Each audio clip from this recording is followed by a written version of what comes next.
I don't know when it started.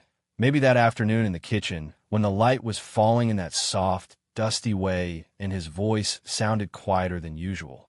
Or maybe it started long before that. The small looks, the pauses that lasted a little too long. But that day was when everything shifted. My sister, Lena, had just left for a work trip. 3 days. I was staying at their house to feed the cat and keep an eye on things. Nothing dramatic. I'd done it before. Mark, her husband, was supposed to be gone most of the time anyway, working late like he always did. Except that evening, he came home early. He walked in with that tired half-smile he always had, the one that made people think he was fine, even when he wasn't. I remember his shirt collar was slightly wrinkled, and there was a faint smell of rain on him, even though it hadn't rained yet. We talked about nothing for a while. The cat, the weather, how Lena hated when he forgot to water her plants. Just small things, safe things. And then, somehow, we stopped talking altogether. He leaned against the counter, eyes lowered to his coffee cup like he was waiting for something to appear there. I could feel the silence stretching between us. Not heavy, exactly, but sharp. Like if either of us moved too fast, something might break. "Can I tell you something?" he asked finally. His voice cracked a little. I nodded. He didn't look up. "Promise you won't tell her?" The air felt different suddenly, too still. I said yes, though my stomach tightened the second I did. He took a long breath, then said something I still hear when the house gets quiet at night. Something that made me look at him, really look at him, for the first time. It wasn't romantic. It wasn't cruel, but it changed the way I saw everything. After that moment, nothing about our family felt simple anymore. Not the dinners, not the smiles and old photos, not even the way my sister said his name. I tried to forget. I really did. But it's been months and some nights, I still find myself replaying that sentence in my head. The way he said it, the way his hand trembled just slightly, as if he already knew what it would do to me. Sometimes I wonder if he said it to unburden himself, or if he wanted to make me carry part of his secret. Either way, I'm still carrying it. And tomorrow, Lena's coming home. She doesn't know that conversation ever happened. She doesn't know what her husband told me that night in the kitchen, or that I haven't slept right since. But she's about to find out. To be continued. Lena came back on a Sunday morning, the kind that smells like coffee and wet grass. Ide barely slipped. The whole house still felt like that night, heavy with something I couldn't name. She walked in all sunshine and noise, dragging her suitcase across the floor, calling out for Mark before she even saw me. I smiled, hugged her, asked about her trip. She started talking about work, airports, some rude guy on the plane. Ordinary things. I clung to them like a lifeline. Mark came down the stairs a few minutes later, hair still damp from a shower. He kissed her on the forehead and looked at me just once, quick, unreadable, like we both knew something that shouldn't exist between us, and now we had to pretend it didn't. That's how it's been ever since. Lena's 6 years older than me. She's always been the steady one, the kind of person who folds laundry right after it's dry and remembers everyone's birthdays. When she met Mark, I thought he balanced her perfectly. He was quieter, more thoughtful, maybe a little too serious sometimes, but he looked at her like she was his compass. I used to envy that. Before that night, I never really looked at him as anything more than my brother-in-law, the nice guy who made bad coffee and fixed things around the house. But after what he said, I couldn't look at him the same way, and he knew it. Every time we crossed paths, a family dinner, a call, a birthday, there was this flicker of hesitation. A pause before, "How have you been?" A quick glance that lasted a second too long. Lena noticed once. She asked me if I was okay, said I'd been quiet lately. I told her I was fine, just tired. It was easier than trying to explain something I didn't understand myself. Sometimes I replay that night, hoping I misheard him, that maybe it wasn't as serious as it sounded. But then I remember the way he said it, the weight in his voice. It wasn't a lie, and it wasn't something you could take back once spoken. This morning, he texted me, just a simple line. "Can we talk?" I stared at it for a long time. My thumb hovered over delete, but I couldn't do it. Instead, I just typed back, "About what?" He didn't answer. Now it's late again.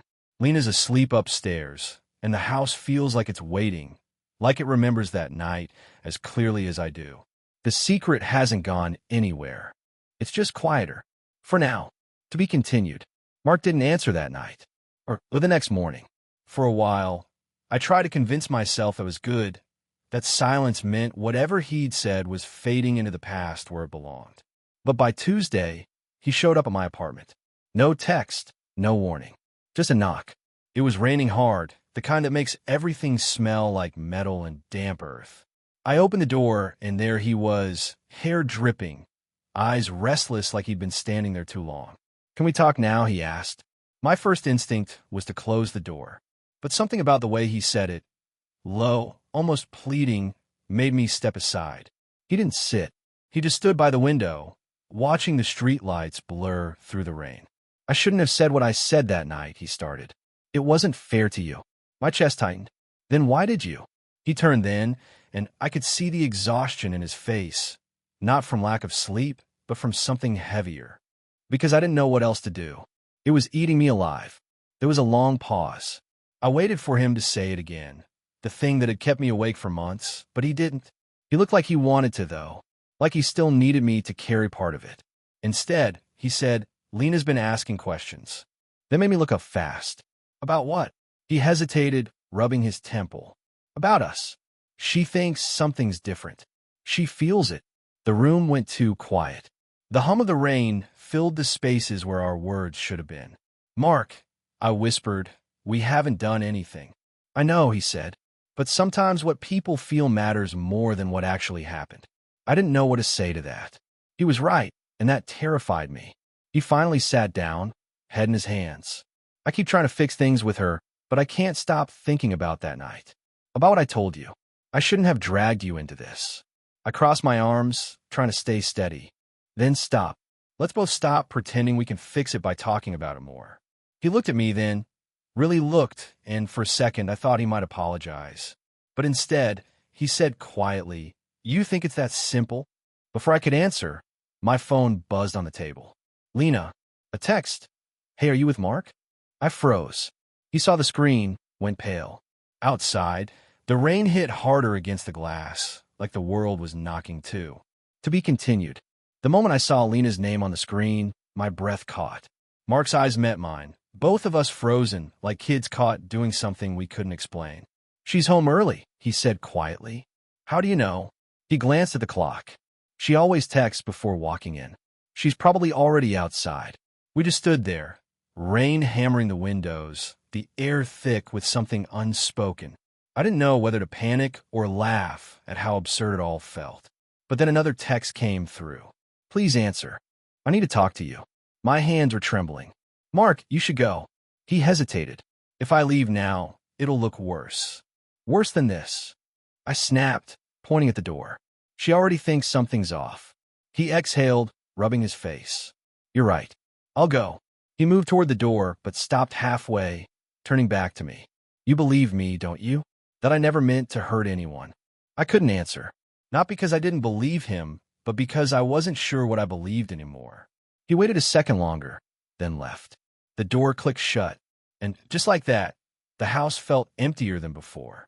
Lena showed up less than 10 minutes later. Her hair was damp, her coat half unbuttoned. She looked at me with that sharp, searching expression she gets when she already knows part of the truth but wants to hear it anyway. "Was Mark here?" Her voice was calm, too calm. I hesitated. "Yeah, he stopped by." "What?"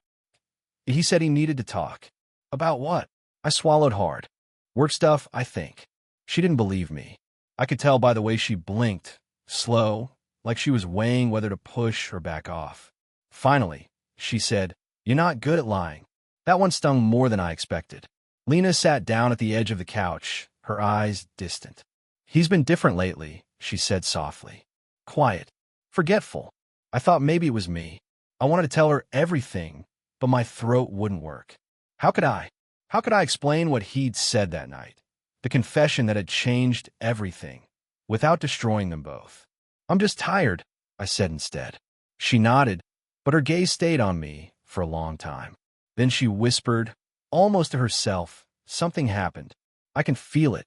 I turned away, pretending to check my phone. A message blinked on the screen, from Mark again. "Don't say anything yet." The room seemed to tilt for a second.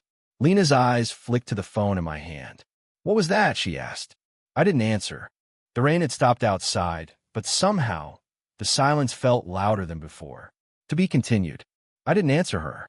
Couldn't.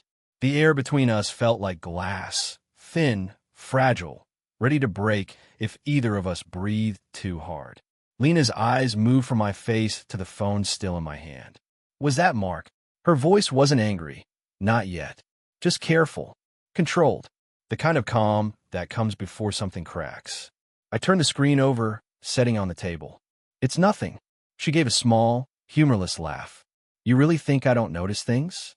You think I can't tell when people are keeping something from me? I didn't respond. She stood up and paced, arms folded tight. You know what's funny? He's been avoiding me all week.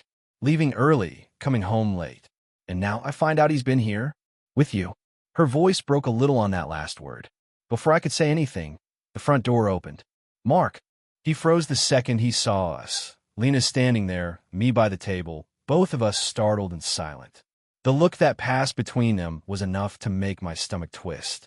Lena, he said quietly. I can explain. She gave a short laugh. I bet you can. He glanced at me, then back to her. I just needed to clear something up. That's all. With my sister, it's not what you think. Oh, I'm sure it's exactly what I think. Her voice was shaking now, part fury, part fear. Mark stepped closer, but she held up her hand. Don't. Just don't. I wanted to disappear. The room felt too small, the air too thin. Then Lena turned to me. What did he tell you? My throat went dry. Lena, no, she said, cutting me off. Whatever this is, I deserve to know. Mark ran a hand through his hair, looking defeated. Lena, please. I said something I shouldn't have. It's not about her. It's about me. That made her pause. He took a breath. It's about the business. About the money. I blinked. What? Lena frowned. What money? He hesitated.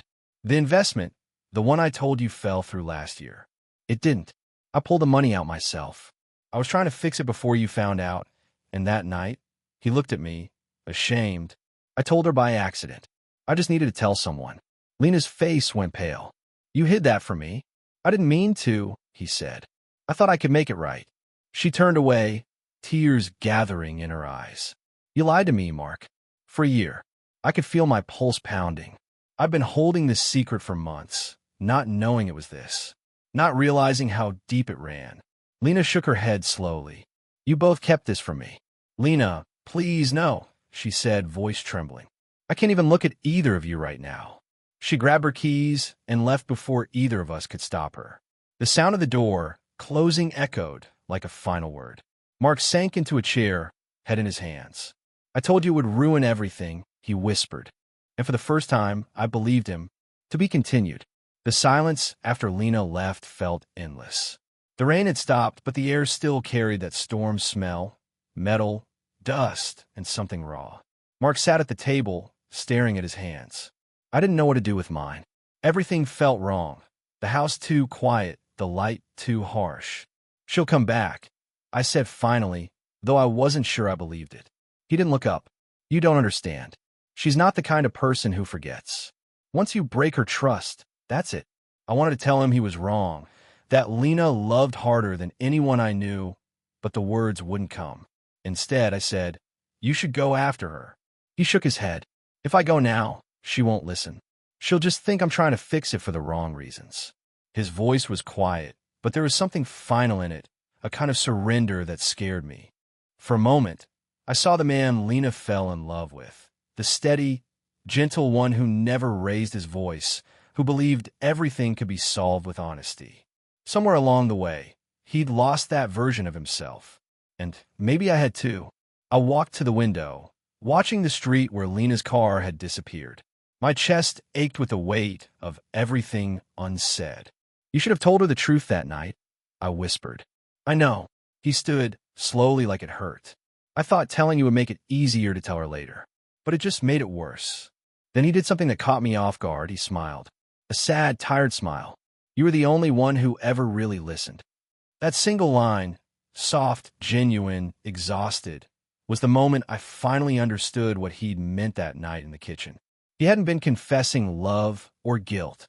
He'd been confessing loneliness. Before I could say anything, headlights swept across the room. Lena's car. Mark turned toward the sound, frozen. The door opened, and she stepped in, eyes red, expression unreadable. She looked between us, then set her keys on the counter. I went to the bank, she said. Her voice was steady now, almost calm. They confirmed what you told me. The money's gone, but they also told me something else. Mark frowned. What? She looked at him, then at me. There's a second account. In my name. And you used it. Mark's face went completely still. She took a deep breath. So now, I need both of you to tell me. What else have you been hiding? The room seemed to shrink. Mark's mouth opened, but no sound came out. And that's when I realized the secret he'd told me that night wasn't the whole story. It was only the beginning. To be continued. For a long moment, none of us spoke.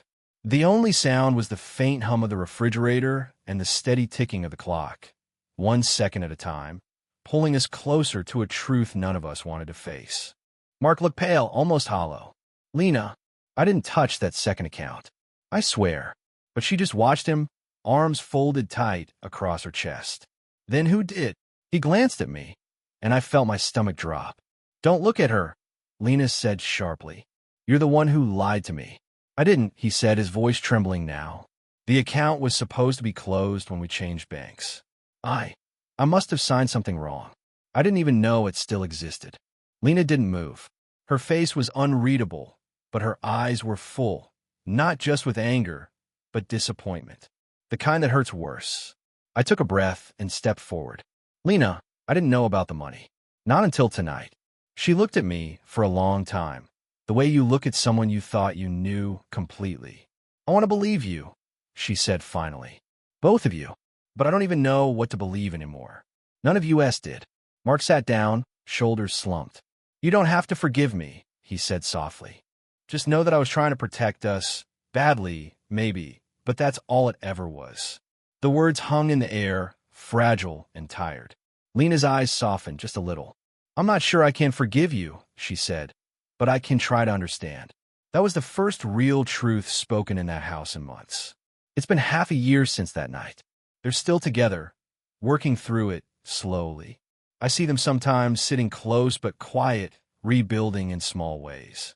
As for me, I moved out of town, found a new job, a quieter street, a place where the rain sounds different. I still think about them, about that night in the kitchen, about the weight of a secret that wasn't really mine. Sometimes I wonder if things could have gone differently, if one sentence could have changed everything. But maybe that's what life is, a series of sentences we can't take back. Lena calls every few weeks now. We talk about work, the weather, the cat. We never talk about that night, or what her husband told me. But once, when the line went quiet, she said, "Thank you for not giving up on us." And that was enough. Some secrets don't fade. They just learn to live quietly inside you. I sleep better now, not because I forgot, but because I finally understand. Not every truth destroys. Some just remind you how fragile honesty really is. The end.